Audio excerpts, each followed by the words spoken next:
నమస్కారం, welcome to news అఖండ. నేను మీ కస్తూరి శ్రీధర్. మిత్రులారా, మీకు ఒక అద్భుతమైన న్యూస్ అయితే తీసుకొచ్చిన. ఈ న్యూస్ వింటే కొంతమంది క్లారిటీ వస్తుంది అనుకుంటున్నా. ఏది? ఈ అక్రమ చొరబాటుదారుల విషయంలో. ఓకేనా? ప్రస్తుతం అమెరికా తన దేశంలోకి అక్రమంగా ప్రవేశించేటటువంటి విదేశీయులను ఆయా దేశాలకు తరలిస్తున్న సంగతి మీకు అందరికి కూడా తెలిసిందే. దాంట్లో ములాజ్ లేకుండా, ఈ దేశం ఆ దేశం లేకుండా ఎవరైతే ఈ అక్రమ చొరబాటుదారులు అంతా ఉంటారో అందరినీ కూడా తరిమేస్తారు. అర్థమవుతుందా?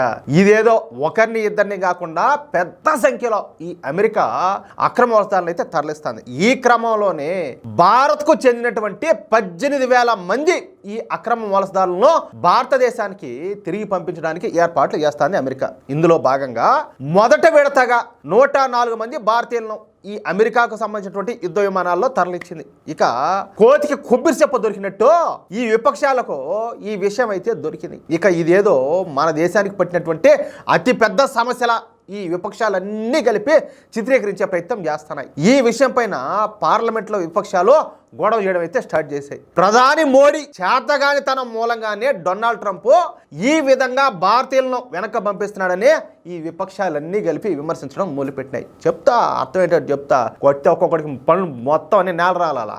ఇది మోడీ ఫెయిల్యూర్ అంట. మొత్తం అందరూ కలిసి హేళన చేసాగినారు. ఇక ఈ విషయం పైన మన దేశ విదేశాంగ శాఖ మంత్రి అయినటువంటి జయశంకర్ గారు స్పందించారు. ఈ సందర్భంగా ఆయన మాట్లాడతా పార్లమెంట్లో అసలు అది ఏ దేశమైనా కావచ్చు, ఒక దేశంలోకి అక్రమంగా ప్రవేశించడం నేరం. అది వాడైనా మనమైనా ఎవరైనా, అవునా కదా? పైగా అసలు ఎటువంటి గుర్తింపు కార్డులు లేకుండా వేరొక దేశానికి అక్రమ మార్గాల్లో వెళ్ళడం అతిపెద్ద నేరం. ఈ నేరం చేసిన వాళ్ళను మేము ఏ విధంగా సమర్థిస్తాము?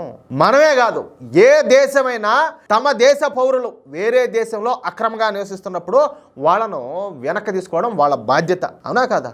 అది ఏ దేశమైనా ఖచ్చితంగా చేయాల్సిన పనే. మేము అంటే మోడీ ప్రభుత్వం ఈ విషయంలో అమెరికా చర్యలను పూర్తిగా సమర్థిస్తున్నాం. అయితే మన భారతీయుల పట్ల దురుసుగా ప్రవర్తించకుండా ఉండేటట్టు మేము ఇప్పటికే చర్యలు అయితే తీసుకున్నాం. అయినా కూడా ఈ విధంగా ఇతర దేశాలలో అక్రమంగా నివసిస్తున్నటువంటి మన దేశస్తులను ఇలా వెనక్కు పంపించడం ఇదేం కొత్త కాదు. 2009లో లెక్కల ప్రకారం చెప్తా చూడండి.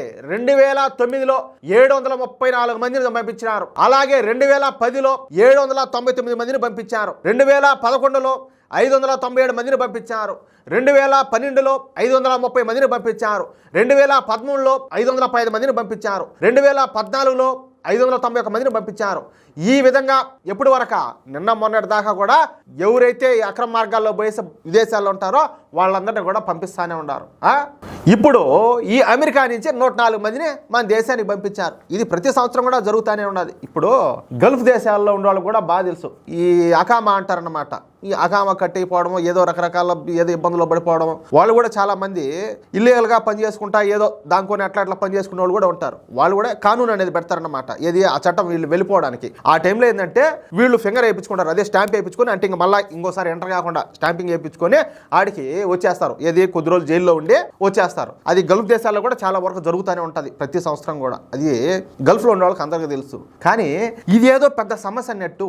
ఇది మోడీ ప్రభుత్వం ఫెయిల్యూర్ అంటే కడుపుకు అన్నం తినేవాడు ఎవడైనా ఒప్పుకుంటాడంటే మీరు కూడా ఆలోచించండి. నేను మళ్ళీ చెప్తున్నా, అమెరికా తీసుకున్నటువంటి ఈ నిర్ణయాన్ని మేము పూర్తిగా స్వాగతిస్తున్నాం. అక్రమంగా మరొక దేశంలో నివసించడం ఖచ్చితంగా చట్టరీత్యా నేరం, అతి పెద్ద తప్పు కూడా. అన్ని దేశాలు కూడా ఇలాంటి అక్రమ వలసదారులను వెనక్కి తీసుకోవాలా? ఇది ఖచ్చితంగా జరిగి తీరాల్సిందే. అది మన దేశమైనా ఇంకొక దేశమైనా ఏ దేశమైనా సరే, అవునా కదా? అలాంటి సమయం అయితే ఆసనమైంది. భారత్ కూడా అంటే మన దేశం కూడా ఇలాంటి అక్రమ వలసదారుల మూలంగా ఇబ్బందులు అయితే పడుతుందంటూ జయశంకర్ గారు హింట్ ఇచ్చి వదిలేశారు. అంటే మన దేశంలో కూడా ఈ బంగ్లాదేశ్ వాళ్ళు, ఈ మయన్మార్ నుంచి ఈ రోహింగ్యాలు చాలా మంది వచ్చి ఉన్నారు కదా మన దేశంలోకి. వాళ్ళని ఉద్దేశించారన్నమాట. అంటే రేపు మనం కూడా ఇలాంటి అక్రమ వలసదారుల తరలింపు ప్రక్రియ చేపట్టేప్పుడు మనం కూడా ఇలాగే ఈ అక్రమ వలసదారుల విషయంలో కఠినంగా వ్యవహరిస్తామని చెప్పేసి జయశంకర్ గారు చెప్పకనే చెప్పినారు. బంగ్లాదేశ్ మియా ముస్లింలను, మయన్మార్ రోహింగ్యా ముస్లింలను భారత్ నుంచి 100కి 100 పాళ్ళు తరిమి కొడతామని చెప్పేసి పరోక్షంగా హెచ్చరికలు అయితే జారీ చేశారు. ఎట్టి పరిస్థితుల్లోనూ ఈ అక్రమ మోసాలను పందులు మేపినట్టు ఎడబెట్టుకో మాకు పోషించాల్సిన అవసరం లే, అర్థమవుతుందా? ఖచ్చితంగా వాళ్ళనైతే తరిమేయాల్సిందే అని చెప్పేసి జయశంకర్ గారు ప్రతి ఒక్కరికి అర్థమయ్యేటట్టు స్పష్టంగా తన వ్యాఖ్యల ద్వారా అయితే తెలియజేశారు. అయితే పశ్చిమ బెంగాల్ ఎన్నికల కోసమే కేంద్ర ప్రభుత్వం వెయిట్ చేస్తా ఉన్నట్టు తెలుస్తుంది. ఈ పశ్చిమ బెంగాల్ అసెంబ్లీ ఎన్నికలు పూర్తయిన తర్వాత ఇక అసలు ఆట అయితే మొదలుగానే ఉండాలి. మన వాళ్ళ మీద సినిమా ప్రభావం చాలా ఉండదు. ఎందుకంటే ఈ మాట మీకు అర్థమయ్యేటట్టు చెప్తా, ఎందుకు ఈ మాట అంటున్నాం అనేది. సినిమాల్లో చూపించినట్టు ఇలాంటి వ్యవహారాలన్నీ కూడా అట్ట చిట్టికేస్తే అయిపోవాలని చెప్పేసి జరిగిపోవాలని కోరుకుంటారు. కానీ ఇదేమంత ఆశామాషి వ్యవహారం కాదు.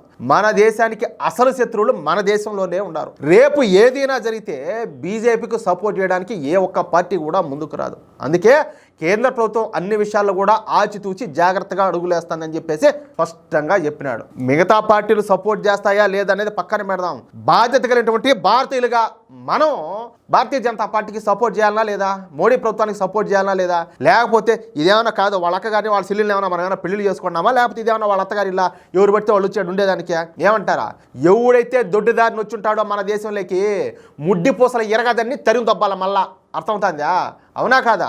ఆలోచించండి మీరే. మిత్రులారా, ఈ న్యూస్ కనుక మీకు నచ్చినట్టయితే, అదేవిధంగా నేను చెప్పిన మాటలతో మీరు ఏకీభవిస్తే తప్పనిసరిగా ఈ న్యూస్ నలుగురికి షేర్ చేయండి. ఇంకో మాట, ఖచ్చితంగా ప్రతి ఒక్కరు కూడా మీ యొక్క అమూల్యమైన అభిప్రాయాలను కామెంట్ రూపంలో తెలియజేయండి. ఓకేనా? ప్లీజ్ సబ్స్క్రైబ్ చేసుకోండి, మన ఛానల్ సపోర్ట్ చేయండి. జై శ్రీరామ్.